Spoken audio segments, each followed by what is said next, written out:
नमस्ते and welcome to this exciting episode of Satology debunking mythology. Satology के इस episode में आपका बहुत बहुत स्वागत है। बहुत जोर शोर से डिस्कशन चल रहा है हर तरफ। एक यूएसएस बैटलशिप का जो नया USS Trump class, USS defined is called the Trump class of battleship. ये बैटलशिप्स जो होते थे ये जापानीज, आपने वर्ल्ड वॉर 2 में देखा होगा, Japanese built the biggest battleships and these were very big। मतलब साइज उसका देखेंगे almost the size of today's aircraft carriers, इतने बड़े होते थे और loaded with cannons चारों ओर। काफ़ी डेंजरस, मतलब दिन बोलेंगे कि काफ़ी मिलिट्री दृष्टि देखे तो सुंदर, मेरे को तो बहुत सुंदर लगते थे। एंड हर तरफ गन्स होती हैं, हर तरफ लॉन्ग रेंज। अभी जो स्लोली अभी क्या हो गया है कि जो आजकल के डिस्ट्रॉयर्स हैं, जो भारत के डिस्ट्रॉयर्स हैं, विशाखापट्टनम क्लास, दिल्ली क्लास या अमेरिका के आर्लीबर्ग के क्लास कैरियर्स, इनका कैपेसिटी वो पुराने बैटलशिप से बहुत ज़्यादा है, एटलीस्ट 10 गुना ज़्यादा। यहाँ तक कि फ्रिगेट्स का कैपेसिटी बहुत ज़्यादा है, स्टेल्थ हैं, छोटे हैं and carry the same amount of the power और much more than that than the old battleships. तो ट्रम्प का एक ट्रम्प ने तो आज ग्रीनलैंड के ऊपर बात करी। हमको ग्रीनलैंड चाहिए for security of United states, कि उनको मालूम है यूरोप अब गया।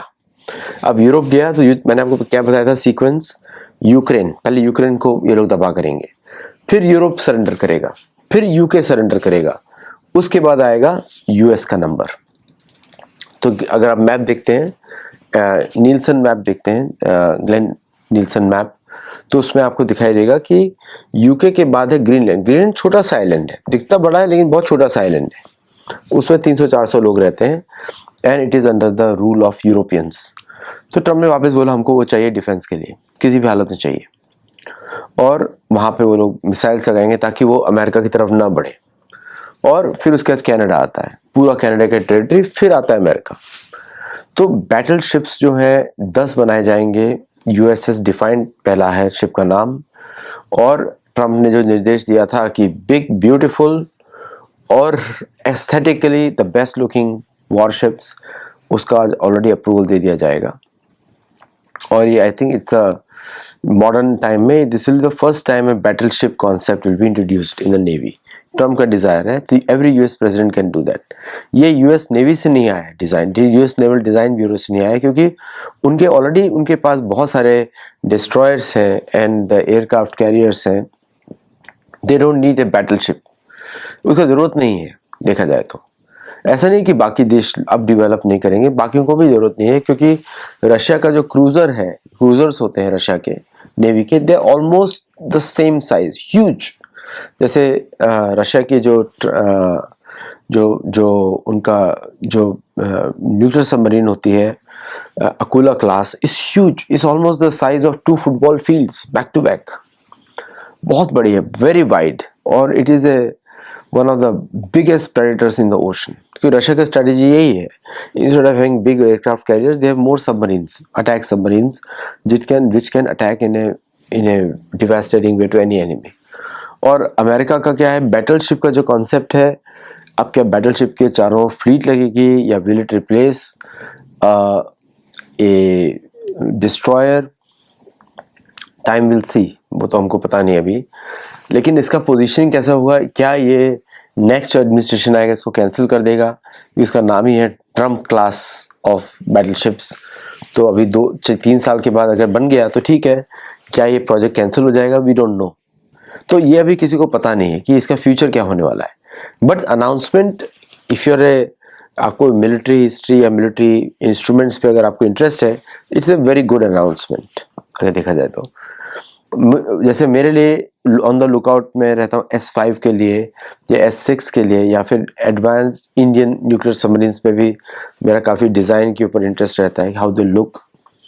और तो उस हिसाब से देखा जाए तो बैटलशिप इज नेवल वॉरफेयर में I do not know where it is going to fit. इसका कैपेसिटी डिस्ट्रॉयर से ज़्यादा होगा, डिस्ट्रॉयर का दुगना साइज होगा, इसके अंदर एक के अंदर ज़्यादा मिसाइल्स लगेंगी। आपको याद होगा जापानीज का बैटलशिप डिज़ाइंस में जापानीज हैड, उनका भी बहुत अच्छे बैटलशिप्स उन्होंने बनाए थे, and there was a war in which one battleship इकोजियामा, I think that was a Yamato, Japanese जो बैटलशिप है यामातो, जो कि ऑलमोस्ट 70,000 टन का था। जो भारत का एयरक्राफ्ट कैरियर है वो 44,000 टन का है, विक्रांत अभी 60,000 टन का बना रहे हैं। तो मैंने वही बताया था कि ऑलमोस्ट लाइक एयरक्राफ्ट कैरियर है, और 860 फीट लॉन्ग ये था, और इसके अंदर it had the biggest guns ever put on any battleship Yamato. 72,000 ton है, और 18.1 inch type 94 main guns, largest guns ever mounted on a battleship. तो बहुत ही लंबा, you know, so it is a, क्या इसको वो उसी डिजाइन पे लेके जाना पड़ेगा, और it will be a easy kill for the submarines which are hunting these ships, और जो आजकल के जो मॉडर्न इंस्ट्रूमेंट्स हैं they are also hunting these battleships. तो वील हैव टू सी कि क्या होने वाला है। बट ग्रीनलैंड का एक्विजिशन, फिर ट्रम्प ने धमकी दिया वापस कोलंबियन प्रेसिडेंट को, उन्होंने बोला कि तुम्हारे 3 फैक्ट्रीज में जानता हूँ और मैं उसको डिस्ट्रॉय कर दूंगा। फिर वेनेजुएला को वापस धमकी दिया, और 2 ईरानियन शिप्स को अमेरिका ने 3 शिप्स को उसने कैप्चर किया, तीनों का oil they have captured today. Plus आज मंडे था, तो there are other announcements on investments in health care and other places, holiday शुरू होने वाली है। सो ये सब था आज के दिन में ट्रम्प का दिन। और प्लस आपको मालूम ही है कि भारत के साथ तो अभी अमेरिका में तो अभी शांति है, क्योंकि नो डिप्लोमेसी ज़्यादा नहीं होगी अंटिल द न्यू ईयर, लेकिन वॉर्स चल रहे हैं। Russia has withdrawn their non essential staff from Venezuelan embassies, और यूरोप में मैक्रोन को उन्होंने बोल दिया ड्रग प्राइसेस कम करो, यू रिड्यूस द टैरिफ, नहीं तो मैं टैरिफ लगाऊंगा। So that fight with France is also going on. तो ये सब हुआ ट्रम्प के दिन में। The Monday was very eventful अगर देखा जाए तो, एंड ये जो इंसिडेंट, जो तैयारी जो हो रही है, ये किसी बड़े युद्ध की तैयारी हो रही है।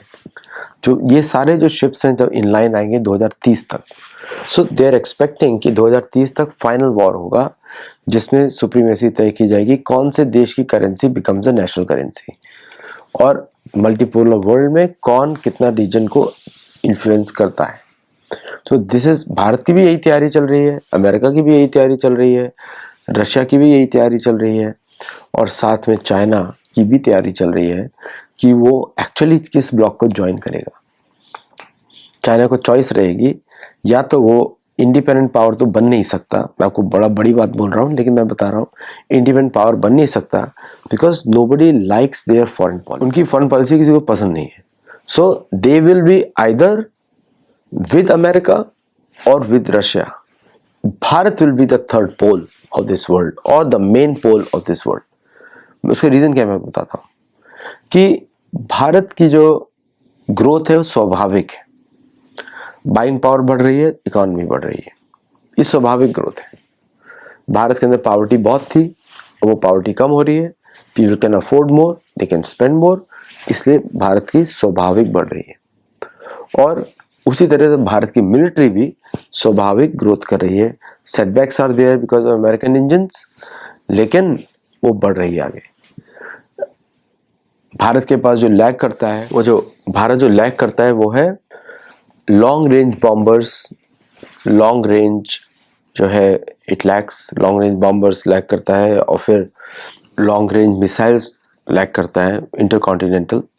आई थिंक उसकी तरफ दिशा में भारत को जल्दी ध्यान देना पड़ेगा बिफोर 2030, बिकॉज ऐसा लगता है कि जो काम होने वाला था 2047 में, मुझे लगता है वो 2037 में ही हो जाएगा। मीन्स मात्र अगले 20 सालों में या 15 सालों में हो जाएगा। Things are moving very fast. 12 साल से 20 साल के पीरियड में सब चेंजेस हो जाएंगे। वो सही भी बैठता है, बिकॉज एवरी एम्पायर का जो होता है 90 ईयर्स चलता है। अमेरिका का एम्पायर जो है 1947 में शुरू हुआ, 90 ईयर्स से 2037। उसके पिछला एम्पायर ब्रिटिश एम्पायर भी 1947 तक था, स्टार्टेड फ्रॉम 90 ईयर्स माइनस कर दिया, तो 90 ईयर्स के इंटरवल पे ही चल रहा है ज़्यादा से ज़्यादा मोस्ट ऑफ द एम्पायर्स। तो इसलिए 2037 is a year to look out for, वह रीसेट हो जाएगा and the India will be at the pole with the military. So यही दिख रहा है। तो आई थिंक द बैटलशिप का preparation is towards a long term war in 3 to 4 years। That's what आज के लिए इतना ही इस शो में। हमारे मेंबर्स बनिए, हमारे जो गुरुकुल में जुड़िए, and do share our video to everyone, and I will see you in the next show. नमस्ते।